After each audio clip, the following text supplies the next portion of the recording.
పెట్టాడంటే ఎవడు విభీషణుడు. అభయం సర్వభూతేభ్యో దదామ్యే తద్వ్రతం మమ. సమస్త జీవరాశుల్లో ఎవరికైనా సరే నీకేం భయం లేదని చెప్పి నేను చేపడతాను, అది నా వ్రతం. ఏది విభీషణుడు వచ్చి అక్కడ నుంచున్నట్ట. యుద్ధం మొదలు పెట్టబోతున్నారు. ఎందుకు వచ్చాడో కనుక్కోండి అంటే రావణాసురుడు యొక్క పద్ధతి నచ్చలేదు వాడు దుష్టులు. ఈ స్వామి యొక్క పద్ధతి నచ్చింది, అందుకని ఈయన దగ్గరికి శరణాగతికి వచ్చానన్న అనేటికి రాముడు అందరి నిజంగా రావణాసురుడు యొక్క పద్ధతి నచ్చగా ఇక్కడ మన దగ్గర శరణాగతికి వచ్చినట్లయితే మనం సందేహించి రానియకుండా ఉన్నట్లయితే అపచారం చేసిన వాళ్ళం. లేదా వాడు రావణాసురుడు పంపించి వెళ్ళి అక్కడ ఏమి రహస్యాలు జరుగుతున్నాయో, యుద్ధం కోసం ఏర్పాటు జరుగుతున్నాయో రహస్యాలు తెలుసుకురమ్మని పంపించినట్లయితే రానిస్తే దెబ్బతింటాం. కృష్ణ సమస్య ఏం చేద్దామని అడిగాడు రాముడు. ఎవడు ఇది వచ్చింది వాళ్ళు చెప్పారు, కొంచెం జాగ్రత్తగా ఆలోచించుకోవాల్సిందండి కొంచెం అని సుగ్రీవుడు, ఆంజనేయుడు, జాంబవంతుడు వీళ్ళంతా కూడా టగటగలాడిపోయారు సమాధానం చెప్పడానికి. సుగ్రీవుడు ముక్క నట్ట ఏమిటంటే వీడిని రానియటానికి వీల్లేదు. అలా చెప్పు ఏమిటి సంగతి అన్నాడు. ఏమీ లేదు, ఒకవేళ వాడు రావణాసురుడు చెప్పింది నచ్చకనే బయలుదేరి వచ్చేసాడు అనుకోండి, వాడితో రామ్ కొట్టేసి తన సొంత సోదరుణ్ణి యుద్ధ వేళ ఆపద వేళ ఆలోచించకుండా వదిలిపెట్టి వచ్చేసినటువంటి వాడు ఇక్కడ మన దగ్గర ఫెయిత్ఫుల్ గా ఉంటాడని ఎవరు చెప్పాడు? సుగ్రీవుడు వాడి లిటిగేషన్ చూడండి ఎలా ఉంటాడు. సొంత సోదరుడే చిట్ట చివరి క్షణంలో మోసం చేసి వచ్చేసాడు, వదిలిపెట్టేటంటే సోదరుడే కాదు వాడికి, అంటే వీడికి ఎవడవుతాడు? తనకి ఏదైనా ఆపద వచ్చిందంటే ఎవరినైనా సరే వీడు ఈ పని చేస్తాడని అర్థం అన్నాడు. వీడు రానియటానికి వీళ్ళు మనం ఆలోచించాల్సిందే. చెప్పనిచ్చాడు, మధ్యలో అడ్డుకోడు రాముడు. అన్ని చెప్పిన తర్వాత చిరునవ్వు నవ్వేట ఒక్క నవ్వు.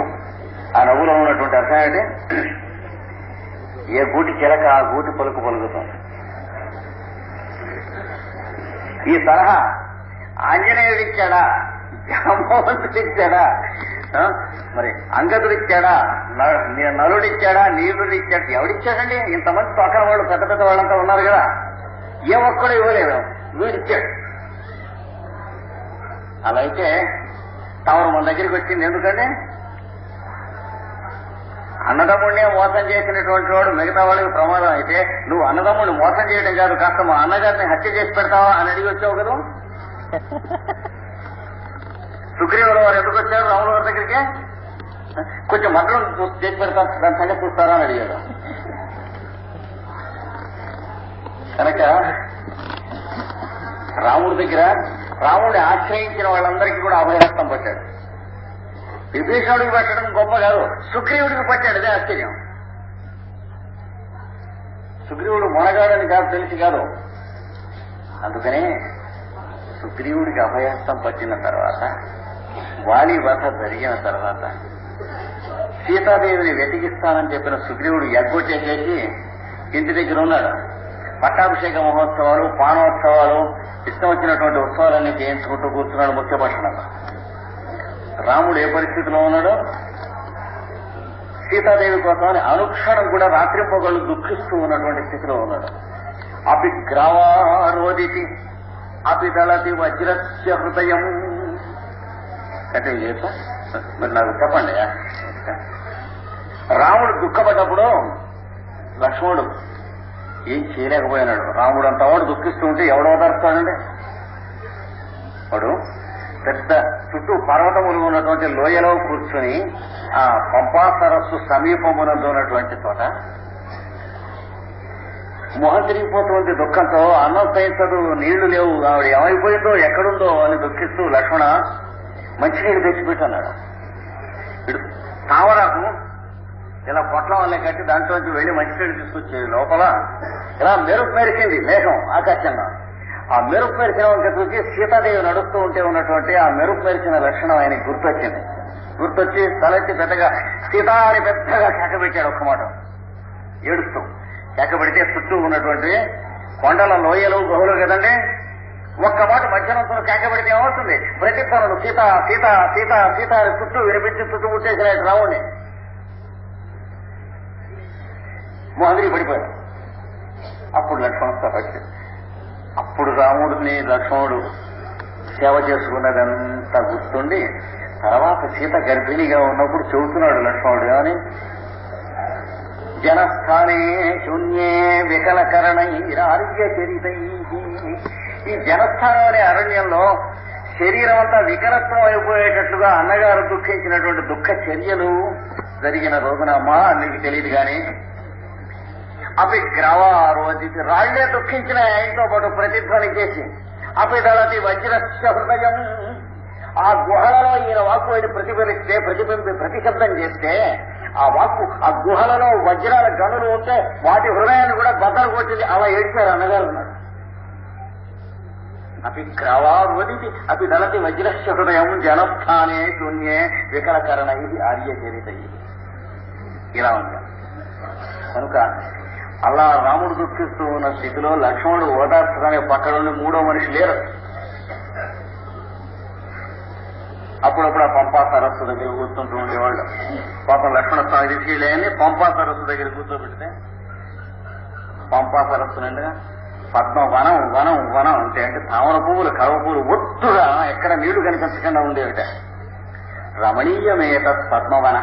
రాముడు అన్నాడు. తర్వాత 12 సంవత్సరాలు దాటిన తర్వాత మళ్ళీ ఆ పద్మవనం బొమ్మ ఎవడో చిత్రకారుడు ఇస్తే, ఈ పద్మవనం చాలా ఆశ్చర్యంగా ఈనాటికి కూడా నాకు గుర్తుంది తమ్ముడా అన్నాడు రాముడు.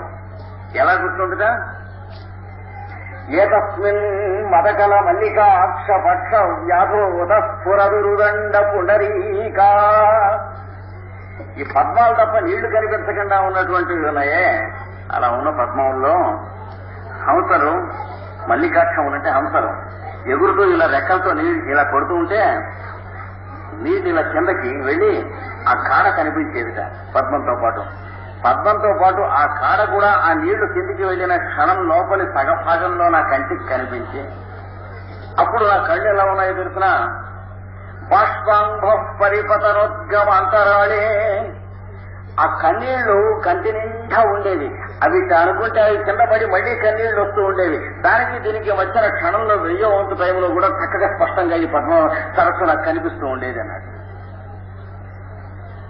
అలాంటి స్థితిలో రామలక్ష్మణుడు ఉంటే వాడేం చేస్తున్నాడు? ముఖ్యపట్టణాల్లో తన విజయోత్సవాలు పౌరోత్సవాలు చేసుకుంటున్నాడు. వాడు ఎన్ఆర్టీకి రాలేదు. లక్ష్మణస్వామి అన్నా, మరి వీడు మన వదిన గారిని వెతికించి పెడతానన్నాడే, రాలేదే. నువ్వు అందరినీ ఫ్రెండ్ అంటావు, అగ్ని సాక్షిగా నీతో మిత్రధర్మం వహించినటువంటి వాడు, మరి నేను వెళ్లి రానా? వీడి సంగతి ఏమిటో కనుక్కొని రానా? ఉండు తమ్ముడా అన్నాడు. వెళ్లి రావడం అంటే కనుక్కుని రావడం. వాడు ఉండడు, ఇంకా వీడు ఎడితే చీరేస్తాడు వీడు. అందుకని ఉండు నాయన అన్నాడు.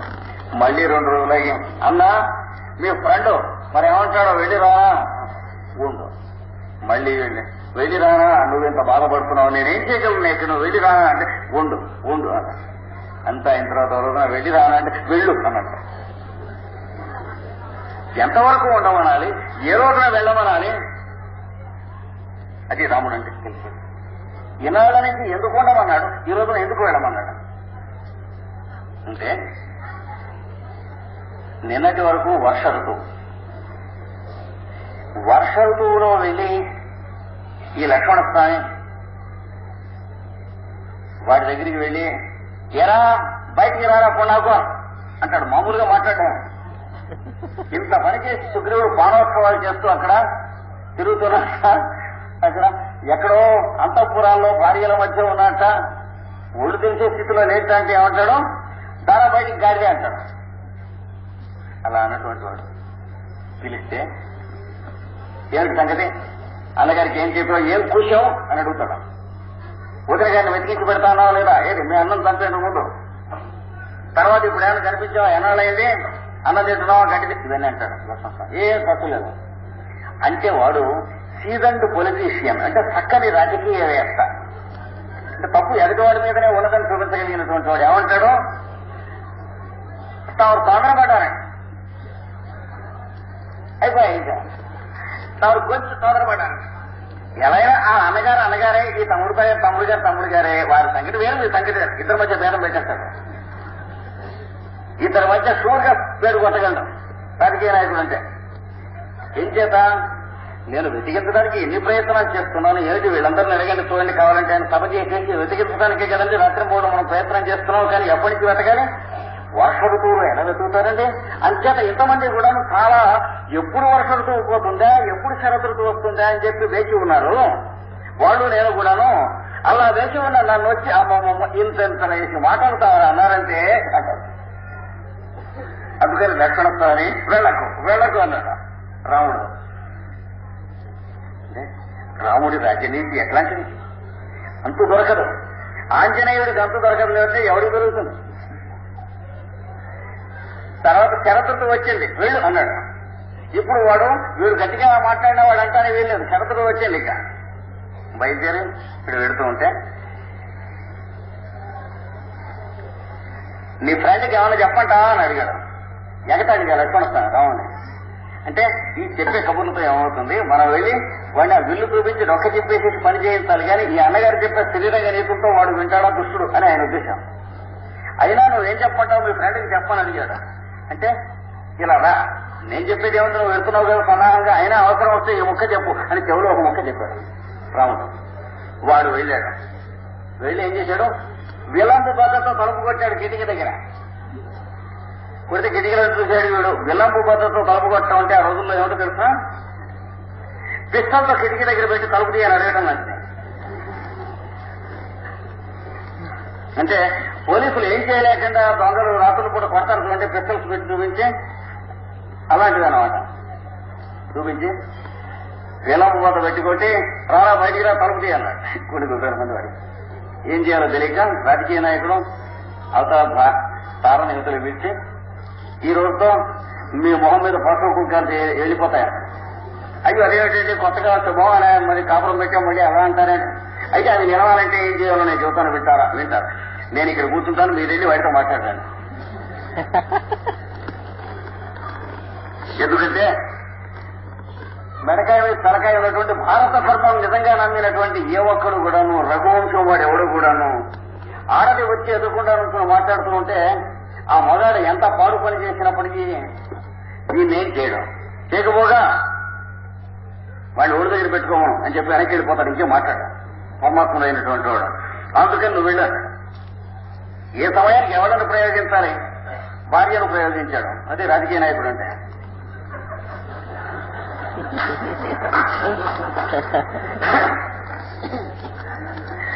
ఆవిడ బయటకు వచ్చి బకెట్లో ఉంటుంది. అన్నగారు తమరిలో వచ్చారు. వీడు తలంతు వీడు ఎట్లాంటి వాడు, కసరత్తు ఉంది, బాదం పాలు తాగుతాడు. ఇలా కొడితే ఇవన్నీ పొడవైపోతాయి, ఇలా కొడితే మేడలు పడిపోతాయి, అన్నీ ఉన్నాయి. కానీ అవతల ఆడది వచ్చిందంటే తల ఇట్లా ఎత్తి మాట్లాడటం ఉండదు, వచ్చి మాట్లాడటం. పాప లక్ష్మణస్వామి యొక్క పద్ధతి అది. ఒక్క ఊర్మిళాదేవి మొహం తెలుసును వాడికి. ఆమె యోగిని, అతడు మహాయోగి గనక. ఒక కౌసల్యాసుమిత్ర కేకల ముఖం తెలుసును, ఇంకేం మిగతా వాళ్ళందరూ చూడ. సీతాదేవి మొహం కూడా ఒంటి మీద ఏ నగలు ఎక్కడెట్లా ఉంటాయో తెలియదు. నాం జనామి కేయూరే, నాం జనామి కుండలే, అలాంటి వాడు. మరి అక్కడికి వెళ్ళి ఉంటేనే ఇలాగ పాడుచెందుతో కళ్ళు తుడుచుకుంటూ అన్నగారు అని వలవల ఏం చేసింది. ఏం చేస్తాడు ఇప్పుడు చేసేది? ఏం చేద్దామని వాడిని మెక్కత అన్నవాడు వచ్చాడు రావడం. దవడపడు రాగొడితే పోయిన పడు పోగా మిగిలిన వాడితో సీతాదేవిని వెతకడానికి ప్రయత్నిస్తాడు. ఈ మిగతా తొక్క వాళ్ళని వేసుకుని ఈ గాడిద అని వచ్చాడు. అంత విసురు మీద వచ్చాడు వాడు రావడం. ఎవడు కొడతాడు? ఎవడు వస్తే ఎవడు కొడతాడా? ఆవిడ కొట్టేవాడైతే లక్ష్మణుడు ఎందుకు కొడతాడు? ఆ లంకలో కలిసి అవుతాడు. రామాయణంలో ఉన్న సందేశం అనగా ఏమి? పరమధర్మం అక్షరం అక్షరం వెనక ఉంటుంది ఆ పవిత్రత. కనుక ఏమిటి అన్నాడు. అక్కడికి ఏం లేదు, పరిమిట పెట్టాలి. ఏదో తప్పులు చేస్తారనుకోండి, ఏదో నిల్చులం తుచ్చులం బుద్ధిని రాసుకెళ్ళకుండా పనులు ఏం చేయాలి? ఏం చేసి మనం చేద్దాం అనుకున్నామని విల్లు తెచ్చాడు, అమ్ములు తెచ్చాడు, ఇవన్నీ కూడా నమ్ముకున్నాయి. పని చేయాలి. ఇక్కడ వాడు వేసిన అస్త్రం మీద భార్యాస్త్రం అది. అప్పుడు అన్నగారు చెవులో చెప్పాడు, ఆ ఒక్క ముక్కే పని చేసింది గదేయింది. ఏమని చెప్పాడు? నీ సోదరుడు వాలిని చంపిన బాణం అట్నించటు వెళ్ళిపోలేదు, వాడిని చంపాకట్టాక నీళ్లలో క్షాళనవై వచ్చి అంబుల పొదిలో ఉండి రుయ్యి రుయ్యమని మళ్లీ శబ్దాలు చేస్తూ అక్కడే ఉన్నది అని చెప్పానట. రాముడు చెప్పానమాట. తర్వాత వాలిని చంపడానికి ఆ బాణం వేసినప్పుడు దారిలో ఉన్నటువంటి జిల్లేళ్లు వీటిని నరుకుతూ వెళ్ళిపోయింది. అంతకుముందు ట్రయల్ కోసం ఒక బాణం వేస్తే 7 తాటి చెట్లను నరికేసి అవతల వేసి వెళ్ళి ఎక్కడో వెళ్ళిపడిపోయింది. అప్పుడు తెగిపోయినటువంటి చెట్లు ఉన్నటువంటి ఆకులను అక్కడ పట్ట ఏర్పడ్డ దారి ఉన్నదే అక్కడ ఇంకా మళ్లీ జిల్లేళ్లు మెత్తలు మొదలలేదు, డొంకగానే ఇంకా దారిగానే ఉన్నది గుర్తుంచుకో అని చెప్పాడు. ఏమిటి అర్థం? ఎవడు ఎలా ప్రవర్తిస్తే ఎవరిని చంపాలో అది మాకు తెలుసు. వాడు చంపడం అంటే వాడి మీద పగ ఉండి మేము చంపం. వాడు ప్రవర్తించినట్టు నువ్వు ప్రవర్తిస్తే నీకు కూడా ధర్మానికి అందరికీ మార్గం ఒకటే. ధర్మాధర్మాలు ఒక ప్రకారంగానే నిర్ణయించి ఒకడు ఏ కారణం చేత చంపబడతాడో అదే పని ఇంకోటి చేస్తే వాడు కూడా చంపబడునుగాక, జాగ్రత్త అని చెప్పాడు. అంతేకాని ఇంతోటి మొనగాడు సుగ్రీవుడు నువ్వు విఐపీవి కాబట్టి నువ్వు రికమెండేషన్ చేస్తే మీ అన్నగారిని చంపలేదురా, చంపటరా. నీ అంత మొనగాడు వచ్చి చంపమన్నాడు, ఏదో చంపలేదు. వాడు చంపితే చంపాల్సిన పని చేశాడు కనుక చంపాం. నా భార్య ఎత్తుకు పోయిన వాళ్ళని రేపు ఏం చేయబోతున్నాను, నీ భార్య ఎత్తుకు పోయి నువ్వు నా దగ్గర దుఃఖించావు కనుక నేను రాజు తాలూకు మనిషిని కనుక భరతుడు ఇప్పుడు రాజు పరిపాలిస్తున్నవాడు కనుక వాడి తాలూకు మనిషిని నేను తిరుగుతున్నటువంటి వాడిని కనుక వాడి డిప్యూటీ కనుక నేను రాజునని లేదు, నా బదులు ఆ భరతుడు పరిపాలిస్తున్నాడు, అసలు నేనే రాజయ్య ఉండాల్సింది అంచేత నేను చంపుతున్నా అనలేదు. ఒక్క మాట తేడా ఉంటుందంటే ఒక అక్షరం తేడా ఉంటుంది ఆ మాట. భరతుడు ఇప్పుడు ప్రభువు గనక అన్నముక వాడి తాలూకు మనుషులం గనక ఎక్కడ అధర్మం జరిగినా దాన్ని దండించేటువంటి అధికారంతో వాటి డిప్యూటీస్ గా మేము పనిచేసేటువంటి అధికారం మాకు ఉన్నది కనుక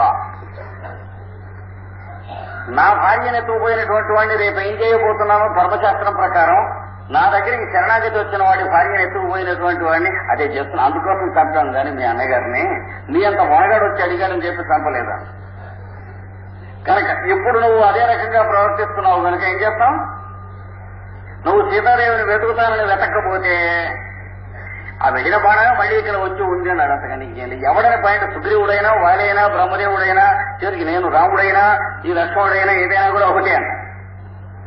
లోకారాధనం ముఖ్యం. ప్రపంచాన్ని పరిపాలించేటువంటి దాంట్లో రామరాజ్యంగా పరిపాలించేటువంటి పద్ధతి ముఖ్యం, కానీ వాడా వీడా అనేటువంటిది ముఖ్యం. అయితే పద్ధతి ఉండదు. పద్ధతి ఉండకపోతే ప్రజలు సుఖపడరు. ఏదో ధర్మాన్ని స్థాపిస్తున్నాం అని చెప్పి వాడిని కొట్టి వీడిని తిట్టి వీడి నోళ్లు పడగొట్టి వాడి దగ్గర జీతం కోసుకుని ఇదేదో పరిపాలన పెద్దది ఉందంటే కాదు. ఏ వర్గం వాళ్ళు సుఖపడ్డారు ప్రజల్లో అది దానికి ప్రధానమైనటువంటి. కనుక ఒకరు పరిపాలిస్తున్నారంటే మనం చూడవలసింది ఏంటంటే వీళ్ళకో వాళ్ళకో ఎవరో వాళ్ళకి సుఖం కలిగించారు. కొంతమందికి సుఖం పట్టామంటే వీళ్ళకి ఇవి తీసేశాను, వాళ్ళకి రెక్కలు తీసేశాను, వీళ్ళకి జీతం తీసేశాను, వాళ్ళ ఉద్యోగం తీసేశాను, వీళ్ళందరికీ 5 సంవత్సరాల కంటే ఉద్యోగం ఉండక్కర్లేదని చెప్పాను. వీటిలో ఏం కాదు ప్రజలలో ఏ వర్గము వారు అన్నం తింటున్నారు, ఏ వర్గం వారు సుఖపడ్డారు, మనకి మా ఈ ప్రభువు ఉన్నాడు అనేటువంటిది ఎక్కడో దాంతో ఉంటుంది రాజంటే అది. అందుకని రామరాజ్యం అనేటువంటి వాటికి అర్థం అది. ఆ అర్థం కోసం వాడా వీడా సుగ్రీవుడా వాలే రాముడా లక్ష్మణస్వామి అని ఏమీ లేదు. వాడు చేసినది వధ్యుడైన పని చేస్తే వధింపదగిన పని చేస్తే వధించి అది జరిగింది. కనుక ఇప్పుడు సీతాదేవిని వెతుకుతానని వెతక్కపోతే ఎవడైనా ఒకటే చేసేది. ప్రజలను పరిపాలించడానికి కావలసిన రక్షణ ఏమిటి ఇదే. అందుకనే చిట్ట చివరికి కూడా రాముడు రాజ్యానికి వచ్చాక పట్టాభిషేకమైన కొత్త రోజుల్లోనే వశిష్ఠుడు జాబాలి సుమంతుడు వీళ్ళందరూ కూడాను ఆయన ఆశ్రమానికి వెళ్లిపోయారు. ఋష్యశృంగుల వారి ఆశ్రమానికి ఆయన యజ్ఞం చేస్తున్నారని వెళ్ళిపోతే రాముడికి కౌరంపించాడు గురువు గారు. నువ్వు రాజ్యానికి వచ్చావు, కొత్తగా మేము నీకు కొత్త రాజ్యం, మేము పక్క నుండి ప్రతి పని జాగ్రత్తగా ధర్మయుక్తంగా చేయించవలసిన బాధ్యత మాకు ఉన్నప్పటికీ కూడాను మేము జామాతృయజ్ఞేన వయం నిరుద్ధ ఈ అల్లుడు గారి యజ్ఞం చేత మనం ఇక్కడ ఉండిపోవాల్సి వచ్చింది మేము. త్వం వరయేవాసి, నువ్వు ఇంకా తినవాడివి నాయన. నవంచ రాజ్యం, రాజ్యం నీకు చాలా కొత్త. యుక్త ప్రజానాం అనురంజనే స్యాః, ప్రజలకి బాధలు తీరినాయా లేదా, కడుపు నిండిందా లేదా, మనస్సు రంజన కలిగిందా లేదా, సంతోషించారా లేదా, తృప్తి కలిగిందా లేదా, అది ఒక్కటే మనకి లెక్క. అది జాగ్రత్తగా చూసుకుంటూ నేను దూరాన ఉన్నాను కనుక అని కబురు చేశాడు వశిష్ఠుడు. చేస్తే రాముడు ఏమని కబురు చేశాడు తిరిగి, ఈ ముక్క చెప్పండి మా గురువు గారికి అన్నాడు. ఏమని? స్నేహం దయాంచ సౌఖ్యంచ యదివా జానకీమపి ఆరాధనాయ లోకస్య ముంచతో నాస్తి మే వ్యథ.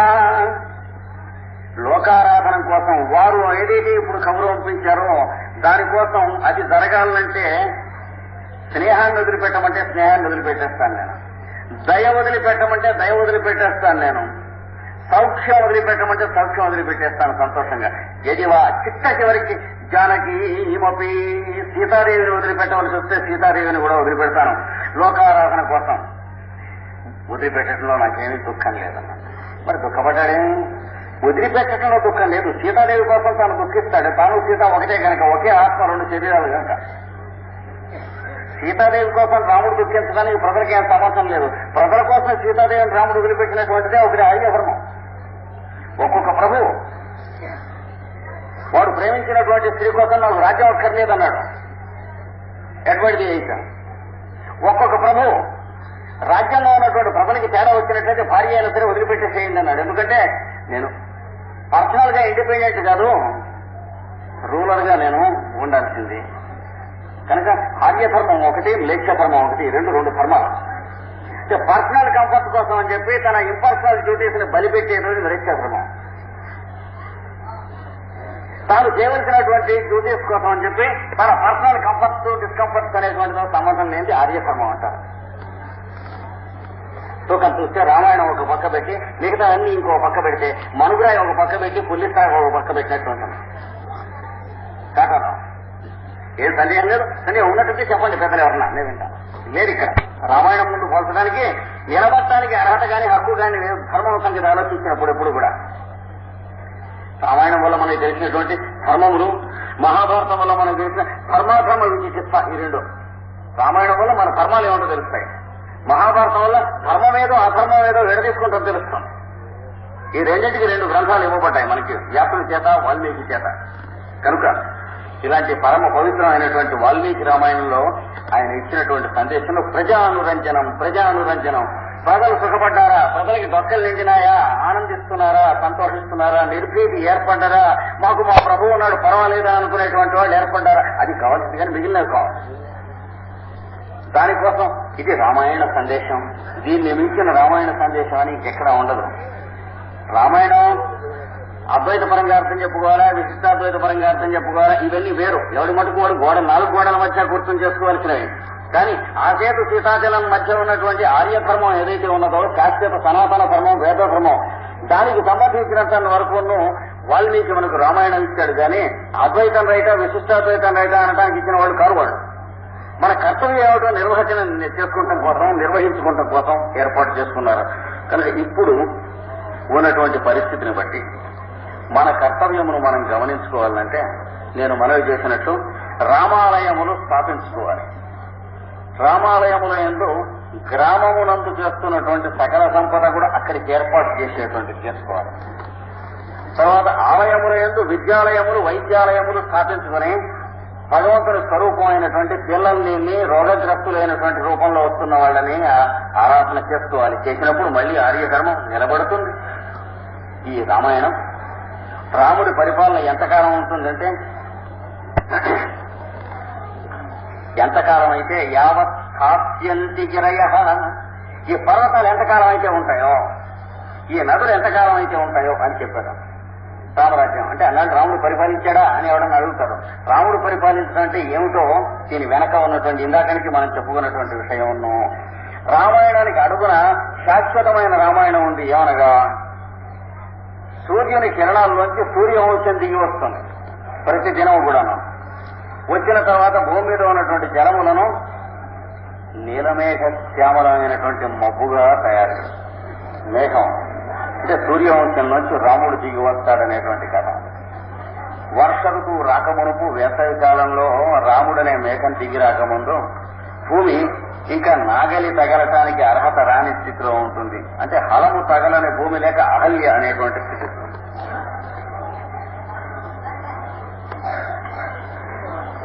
హలము తగలనటువంటిది అహల్య అంటారు. అహల్యగా ఉన్నది అనగా అచేతనై పడి ఉందట, శాపగ్రస్త అయి అది ఉండగా రాముని యొక్క పాదం సోకగా అంటే మేఘం రాగానే నాగలి తగలటానికి వీలైనటువంటి స్థితికి వస్తుంది భూమి. అంటే అహల్యకు శాపయోగం వచ్చిన కథ దాని వెనక ఉన్నది. ఇది ఉండగా అప్పుడు భూమిని దున్నటానికి మొదలు పెడతారట. దున్నినటువంటి నాగటి తాలు ఏదైతే ఉన్నదో అది సీతగా భూమిలోంచి ఉద్భవిస్తుందట మనకి. అయోనిజ, భూజాత, భూసుత, అవనిజ అనేటువంటి మాటలలో ఈ చమత్కృతి ఉన్నది. అంటే గర్భమున పుట్టినటువంటిది కాదు, సీత భూమిలోంచి పుట్టిందిట. అంటే నాగటి తాడు అని అర్థం. చమత్కృతి, ఆశ్చర్యం. అంటే ఒకనాడు జరిగినటువంటి రామకథకు వెనుక శాశ్వతముగా జరుగుతున్న రామకథ ఉన్నది. అలా రాస్తేనే దాన్ని పురాణము ఇతిహాసము అంటారు. లేకపోతే న్యూస్ పేపర్ రిపోర్టే లేదా హిస్టరీ టెక్స్ట్ బుక్, ఈ రెండింటి గట్టే పడుతుంది వాటికి. న్యూస్ పేపర్ రిపోర్ట్ వేరు, హిస్టరీ టెక్స్ట్ బుక్ వేరు, పురాణ ఇతిహాసాలు వేరు. వీటికి సంబంధించిన అంటే ఒకనాడు జరిగిన ఒక మహాకథకి వెనక శాశ్వతంగా జరుగుతున్నటువంటి జగత్ కథ తడుకుమని ప్రతి అక్షరంలోనూ ప్రతిబింబిస్తూ ఉంటే దాన్ని పురాణము ఇతిహాసము అని అంటారు పెద్దలు. ఈ వెనక ఉన్నటువంటి రామకథ చూడండి, ఆశ్చర్యంగా. రెండే ముక్కలు చెబుతాను, మీ టైం చాలా తీసుకున్నాను. ఈ అహల్య శాప విమోచన అయిన తర్వాత సీతాదేవి దగ్గరికి బయలుదేరి రాముడు లక్ష్మణుడు గురువుతో వెళ్తాడు. అనగా నాగటి సాలు దున్నటం అనేటువంటిది మబ్బు ఏర్పడేటువంటి టైం దగ్గర నుంచి వస్తుంది. అది వచ్చిన తర్వాత మబ్బు మీద ఇంద్రధనస్సు అనేటువంటి పేరుతో శివధనస్సు ఏర్పడితే అది భంగము కాగా మేఘము భూమి యందు వర్షిస్తే శినుకు ఈ నాగటి సాలులో పడుట అనేటువంటి దాంట్లో సీతా కళ్యాణం అనేటువంటి శాశ్వత కథ ఇమిడి ఉంది. సీతారాముల యొక్క కళ్యాణం వాల్మీకి అక్షరాక్షరమునందు ప్రతిధ్వనింపజేశాడు. ఆయన హృదయం తెలిసినటువంటి అనువాదం చేసినటువంటి పెద్ద కవులు కూడా హృదయంలో వాళ్ళు ప్రతిబింబించేటువంటి రచనలు రాశారు. ఉదాహరణకి సీతారాములు ఇద్దరికి కొత్తగా పెళ్లి కాదు, వాళ్ళు కాపరానికి వచ్చినటువంటి రోజుల్లో తాము శృంగార క్రీడల యందు ఏకాంతమునందు ఉన్నప్పుడు ఉన్నటువంటి వర్ణన ఒక కవి రాశాడు. ఆ రాసిన చోట ఒక ముక్క రాశాడు. ఆహిత రామ పుష్కరద ఆహత లక్షణ సీత. రాముడు అనేటువంటి నీలమేఘం నాకు తన్ని దానం చేయబడినటువంటి ఈ నాగరికాలు అనేటువంటి సీతాదేవి అనే భార్య ఆహత లక్షణ సీత సర్వ సరిదాగత భావమందుతో వర్షం వర్షిస్తే నదులు, కాలువలు, చెరువులు వీటన్నిటి రూపమును ఆవిడ పొందిందిట. సీతాదేవి పొందితే శేహ నిరీహమౌ ప్రథమ సృష్టి వికస్వర సూక్ష్మ దేవత అనేహము. రాముడు ఆ వర్షిస్తున్నటువంటి వర్షదేవుడికి కోరిక ఉందే లేదా వాడికే తెలియదుట. అలా ఉన్నాడు రాముడు. అది వర్షించినటువంటి చెరువుల్లాగా, నదుల్లాగా, పిల్లకాలంలాగా సీతాదేవి ఉన్నది. ఇలాగా వాళ్ళు తమ కార్యముగతో వాళ్ళు ఉన్నారని వర్ణన చేశాయండి. ఒక్కరి అంటే సూక్ష్మమైన విషయాలన్నీ వాల్మీకి రామాయణంలో అక్షరాక్షరమునందు ఉన్నాయి. అవి తీసుకుని అనువాదం చేసి ఎన్ని రామాయణాలు వచ్చినాయి సంస్కృతంలో, ఎన్ని నాటకాలు, ఎన్ని కావ్యాలు వచ్చినాయి. ఎందుకనే ఒక కవి రామాయణం నాటకం రాస్తూ అన్నాడు, ఆ ముందు నాంది ప్రస్తావనలో సంభాషణల్లో ఇంతమంది రామాయణం రాశారు, మళ్ళీ ఈ కవి ఎందుకయా రాయటం అంతమంది. వాల్మీకి రాశాక ఇంతమంది నాటకాలు, కావ్యాలు రాశారు, మళ్ళీ ఏం రాయడం ఎందుకంటే ఏకో గుణాన అవగుణ. రాముడుకున్న గుణాల్లో ఒక డిఫెక్ట్ ఉండిపోయిందండి అన్నాడు. ఒక అవగుణం ఉంది రాముడికి, ఒక లోపం. ఏమిటంటే వాడి గుణములు ఎన్ని చెప్పినా ఇంకా చెప్పవలసింది కొంత మిగిలి ఉంటుంది.